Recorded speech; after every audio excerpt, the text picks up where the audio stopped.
That's the star. That's the savior of the WNBA right there, with a towel over her head that has been used and abused in this league. The players can't stand her. Cloyd Peterson, teary-eyed Caitlin Clark suffers fourth injury in 3 months. Fever learned to play without her. They may have to learn to play again. They shouldn't have to. Cathy Engelbert in the WNBA, well, they have effed around, and now they're about to find out. The WNBA All-Star Game is, of course, in Indianapolis, the home of the Indiana Fever, the home of Caitlin Clark. And now it looks like Caitlin Clark, most likely, I can't imagine that Caitlin Clark will be participating in the three-point contest or the All-Star Game.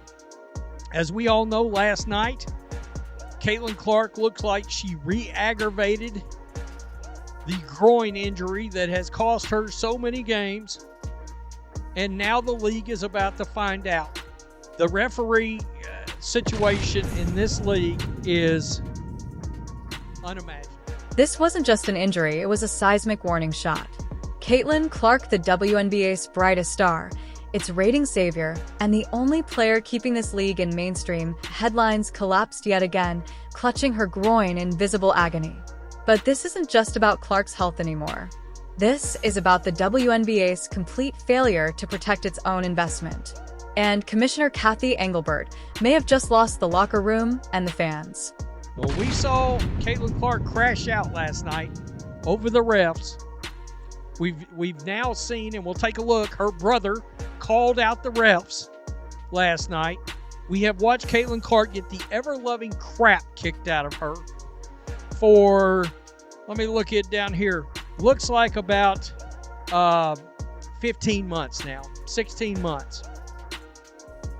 And they are about to find out, because I can only imagine how many people now won't tune in to the three-point contest, that won't tune in to the All-Star Game. And it's going to be because of what people feel like has been allowed to happen. It happened during a seemingly routine play. Kelsey Mitchell made a pass. Caitlin moved to receive, and that's when it happened. She grimaced, reached down, and moments later, she ran behind the basket, pressing her head against the padding, towel over her head. Silent. Broken. Re-aggravated groin injuries aren't just painful, they're persistent. She looks like she re-aggravated, of course, the groin injury, right? And so it was on a pass to Kelsey Mitchell right here. And there. She gonna grab the area in question. And then, of course, we all saw her last night. She ran over, I don't even know if it's in this clip, where she ran over and put her head against the padding under the basket.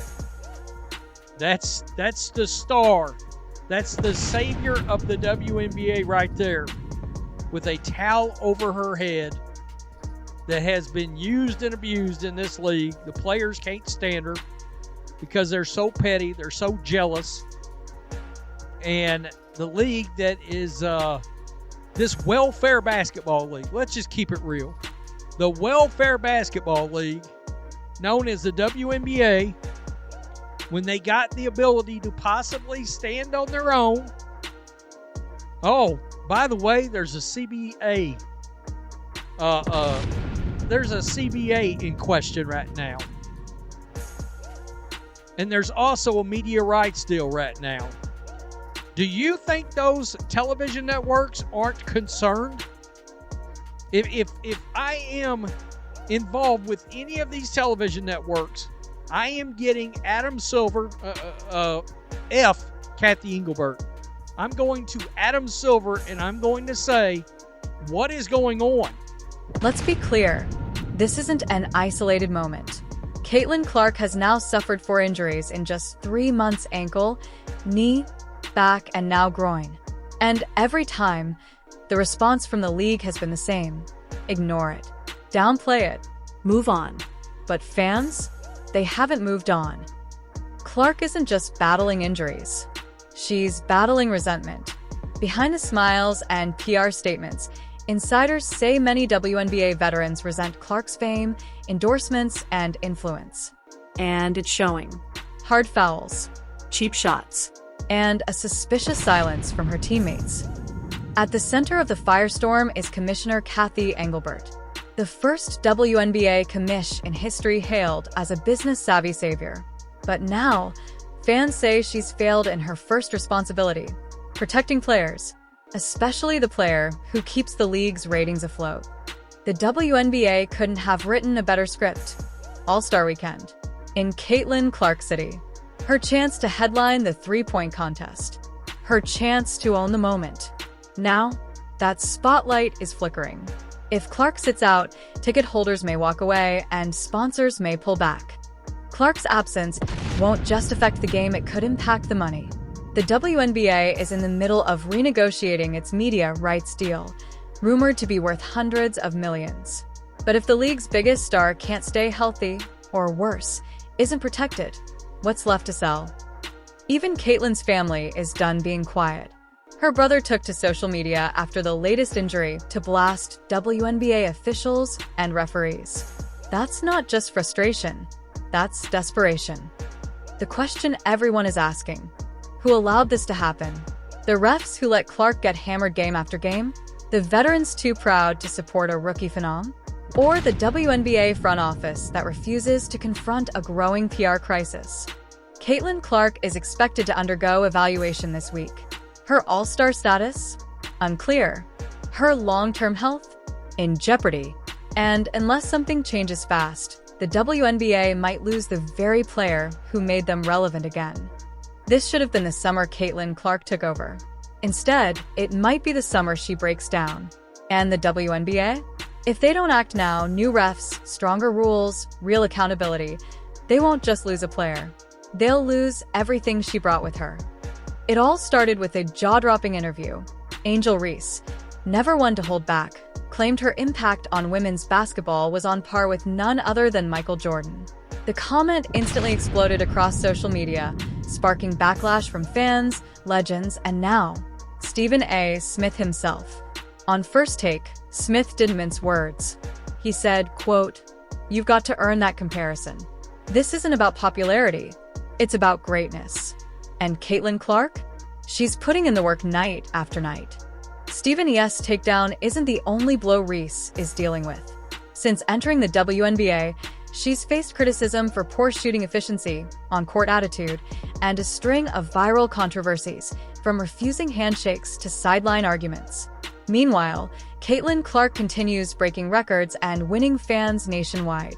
The media is drawing a hard line. Angel is the drama, Caitlin is the discipline. Let's break this down. Michael Jordan is more than a player, he's a cultural icon. 6 NBA titles, 5 MVPs, and a global legacy. Angel Reese is only in her rookie WNBA season. Yes, she's got charisma. Yes, she's got confidence. But did she cross a line trying to elevate her brand too soon? Even former players are speaking out, calling it delusional, disrespectful, and desperate. But here's where it gets even more complex. The media's obsession with Caitlin Clark has also raised accusations of bias. Is Reese being unfairly targeted because of who she is, or how she plays? Some say the system lifts up Clark and tears down Reese. But others argue that Angel's actions, attitude, and now outrageous comparisons are self-inflicted wounds. With the league watching and her reputation on the line, Angel Reese is at a crossroads. Does she double down or humble up? Because one thing's for sure, when Stephen A. Smith puts you on blast, the whole sports world tunes in. And in the world of women's basketball, the difference between fame and flameout is just one headline away. What do you think? Did Angel Reese go too far? Or is this just media bias at its worst? Drop your thoughts in the comments and don't forget to like, subscribe, and hit that bell, because this WNBA drama is just getting started. Tyler Marsh, hired November 3rd, 2024, to build culture, now faces his toughest test. Can he discipline his own star without fracturing his team? His legacy demands accountability. The moment went viral, some call it heat of the moment passion. Others label it disrespectful. Her teammates' silence? Telling. What happens when star power goes too far? Tonight, Angel Reese crossed a line, and in the process, Coach Tyler Marsh finally drew a boundary. This isn't just basketball drama. It's a battleground where respect, leadership, and legacy all collide. During a heated game against the Washington Mystics, Reese clearly frustrated approached assistant coach and Crosby and slapped the clipboard out of her hands. Live. On national TV, the arena fell silent, and so did the Sky Bench. She was the WNBA's rising icon, the Bayou Barbie, turned media megastar. But on July 8th, Angel Reese crossed a line on national television. And now, the Chicago Sky's head coach Tyler Marsh has finally responded with consequences. Is this the beginning of a much-needed culture shift or a breaking point? Next week, a special deep dive into Caitlin Clark's road to redemption and whether she can fill the leadership void. See you there. At its heart, this is about respect. Can star players be bigger than their game without costing the team? Reese's raw heart is undeniable, but is it enough?